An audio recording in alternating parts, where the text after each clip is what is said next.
title. She's done that now. Now she's just stuck with this depressed ginger who has absolutely no family, no friends, and no money. This was not hashtag part of the plan. So what is she supposed to do now? Now, if she's smart, and she is that. Yeah, Harry is still around, and Meghan don't care. She don't care. Like, it's all about Meghan, and she's going to keep doing. I mean, she flirts openly with other men. Like, I remember when she was at that tennis match, Enough and she was for Meghan, and it won't be enough for Harry, and she will just go off. And then The Montecito mansion stands like a monument to miscalculation. Inside, Prince Harry watches his wife network at another Hollywood party, her eyes scanning the room for someone richer, someone more powerful, someone who isn't him. The fairy tale ended the moment Meghan realized her prince came with a palace of debt, not diamonds. Now she's hunting for her next crown, and Harry's just furniture in her way.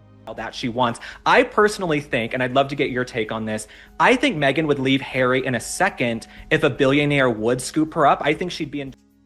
Has revealed that Meghan Markle plans to leave Prince Harry to become a billionaire and run for the governor of California. Now, I know Meghan Kelly's words cut through the pretense like surgical steel. If a billionaire called tomorrow, Meghan would have divorce papers drawn by sunset. The duchess who fought so hard for her title now finds it worthless currency in California's billionaire circles. You think? I completely agree. And by the way, she's already gotten the benefit of her bargain with Harry because she got the title. That's what she wanted. She wanted to be world famous. She wanted the title. You remember when Harry was single, he was the elephant. That he was the one, the most. This was never about love conquering all. This was about assets, access, and ascension. Meghan thought she was marrying into unlimited wealth, private jets without judgment, and power without scrutiny. Instead, she got a traumatized prince worth a few million, pocket change in Montecito, with a family that despises them both. You could be a royal, you could become world famous overnight, you could live in a castle, you could have access to the crown jewels. The stakes transcend mere money. This is about what happens when ambition marries vulnerability, when calculation meets desperation, when someone who planned every move meets someone who never saw the game. Harry traded his birthright for what he thought was love. Meghan traded up to what she thought was billions. Both discovered they'd been sold false goods. PR whores, because like his prior girlfriends broke up with him, at least the last two reportedly, because they did not want this lifestyle. They actually didn't want to be famous. They wanted like a normal life where they could just fall in love for real and raise a family. But this woman is nothing but Paul Burrell, who knew Diana intimately, sees the con with painful clarity. Meghan whispered in Harry's ear that together they could change the world. But Harry didn't hear Meghan's voice. He heard his mother's ghost. That confusion between past trauma and present manipulation became the foundation of their union. Now that foundation cracks daily under the weight of Meghan's disappointment. the guy. She will take her royal kids who can still go by prince and princess and find the billionaire, like you say, who actually will just keep her in the manner to which she'd like to become accustomed. But as you point out, it gets trickier because these billionaires can sense one thing: when you're not looking for. The Netflix deal was supposed to be their launching pad, $100 million of vindication. Instead, it became their glass ceiling. The money sounds enormous until you realize it's stretched over years, taxed heavily, and split between two people with expensive tastes and mounting legal bills. Suddenly, Meghan's calculations crumbled. And Paul Burrell is also right to say that Meghan is always looking for the next thing. Harry is not going to make her a billionaire. Prince Harry will not make Meghan Markle a billionaire. She wants to be a billionaire if it's the last thing she does. Those marmalade, hot. The turning point came when Meghan witnessed the real billionaire wives at exclusive Los Angeles gatherings. These women didn't hustle for Instagram endorsements or fight for Netflix renewals. They existed in a stratosphere where money was assumption, not aspiration. Meghan realized she'd aimed for the stars, but landed in premium economy. She gets a lot of flack with Harry because of the messaging around conservation and trying to be eco-friendly and all of that. So she just wants to not have to worry about the backlash, worry about pay. The Spotify collapse confirmed her worst fears. They weren't media moguls. They were content creators, dancing for corporate approval like everyone else. The jam business, the Netflix show allegedly filmed in advance, the constant PR spinning, all desperate attempts to inflate a brand that leaked value daily. Catherine's position in the royal hierarchy delivered the fatal blow. Meghan would never be the leading lady in the royal production. She'd always be the supporting actress to Kate's future queen. That realization transformed ambition into rage, partnership into plotting. I truly believe that when he met Meghan, she whispered into his ear, a 36-year-old mature woman whispered into his ear, Harry, you and I could change the world. Meghan's behavior at public events shifted noticeably. The devoted wife act crumbled, replaced by something hungrier. Witnesses describe her at tennis matches, galas, and private dinners, positioning herself near powerful men, deploying charm like reconnaissance, testing which doors might open if she knocked alone. The networking intensified. Tech billionaires, entertainment moguls, anyone with 3 commas in their bank account became targets. Harry watched from across rooms as his wife worked the crowd. Her wedding ring somehow always turned inward during these conversations. Her laugh a little too bright, her touch on their arms lasting a beat too long. Pharaoh Media, where she exposes what really goes on in the mainstream media, including in the royal family. So, Paul Burrell is an interesting character in a lot of ways, Lauren. And media personalities picked up the scent immediately. Meghan Kelly didn't just observe, she exposed. The analysis was brutal in its simplicity. Meghan got what she wanted from Harry: fame, titles, global recognition. But she'd miscalculated his actual worth. Now she needed an upgrade, and everyone could see her shopping. Paul Burrell's Daily Mail revelations added accelerant to the fire.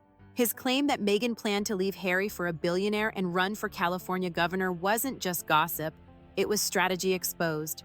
The butler who'd kept Diana's secrets now revealed Meghan's playbook, page by devastating page. The ultimate humiliation arrived through simple math. Harry's net worth, once you stripped away the royal mystique, was shockingly ordinary by California standards. A few $1 million barely bought entry to Montecito's children's birthday parties. The neighbors had private jets. Harry flew commercial when the Netflix cameras weren't rolling. Meghan's frustration became visible, then volcanic.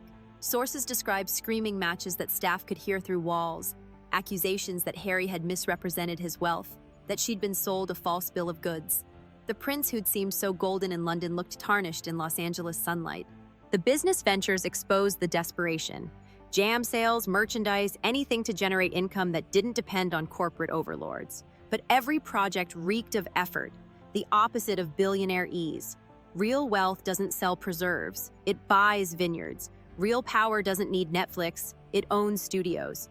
Harry's isolation completed his transformation from prince to prop. His family had disowned him, his friends had retreated, his military connections severed. He sat in his California mansion like a man who'd traded his kingdom for a handful of magic beans, only to discover they wouldn't grow. The marriage became performance art, each public appearance more strained than the last. Meghan's eyes never quite focused on Harry anymore, always looking past him for better options. Harry's smile grew tighter, his shoulders more hunched, the body language of a man who knew he was temporary. Meghan's hunt for billions exposed the brutal truth. She was now too toxic for the billionaire class. Real money avoids scandal, and Meghan came wrapped in it like designer packaging. The same notoriety that made her famous made her radioactive to serious wealth. The Netflix executives knew it, barely hiding their reluctance to renew. The Spotify deal evaporated because controversy doesn't sell subscriptions. It cancels them. Every billionaire who might have been interested Googled her name and found lawsuits, palace feuds, and warning signs in neon letters. Harry lost everything in this transaction. He gave up his family, his country, his purpose, his dignity. In return, he got a wife who viewed him as disappointing inventory, a failed investment she couldn't quite figure out how to liquidate. The prince became the pauper in his own fairy tale. Meghan gained fame, but lost credibility. She became globally known, but locally unwanted. Every door that mattered in California remained closed because money talks to money, and Meghan spoke the wrong dialect. New money desperation instead of old money discretion. The Daily Mail's serialization of Burrell's book wasn't just publishing, it was a funeral for their reputation. Each installment, another shovel of dirt on their buried dreams. The Sussex brand faces extinction through irrelevance. Without royal connection, they're just another California couple with nice teeth and bad press. The children's titles, Prince and Princess, become their only currency, but even that devalues daily as the monarchy moves forward without them. Future deals will demand more humiliation for less money. The trajectory points downward, from Netflix documentaries to reality TV, from Spotify podcasts to sponsored posts. from duchesses to influencers, each step down harder to climb back from. Meghan's political ambitions, the supposed run for governor, requires credibility she's already spent. Politics demands coalition building, but Meghan burns bridges for warmth. The same characteristics that made her ruthless enough to capture Harry make her too toxic to elect. Harry's future depends entirely on Meghan's decision. If she stays, he remains her perpetual disappointment, the husband who couldn't deliver billions. If she leaves, he becomes the man who gave up everything for a woman who traded him for possibility. The royal family wins by doing nothing. Every Sussex failure validates their original judgment. William looks stronger for maintaining distance. Charles appears wiser for allowing exile. The institution survives while its defectors dissolve.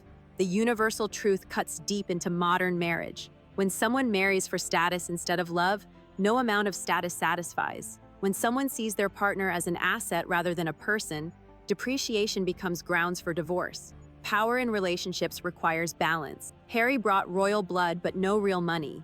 Meghan brought ambition but no real class. Neither could give the other what they actually wanted. Harry couldn't buy Meghan billions, and Meghan couldn't give Harry peace. The lesson for anyone watching is stark. When someone tells you they love you but their eyes keep scanning the room, you're not their destination. You're their departure lounge. When partnership becomes networking, marriage becomes merger, and mergers fail when the numbers don't work. Harry's humiliation serves as warning. Never give up everything for someone who sees you as temporary. Never trade permanent family for provisional love. Never mistake someone's ambition for your value as their stepping stone to it. Meghan's hunt continues, but the billionaires have better options: younger, quieter, less complicated investments. Harry remains trapped in Montecito, the prince who traded his throne for a woman who's already shopping for his replacement. The fairy tale ended exactly as Lady Colin Campbell predicted, not with happily ever after, but with exactly what Meghan always wanted, and exactly what Harry should have feared: her next move.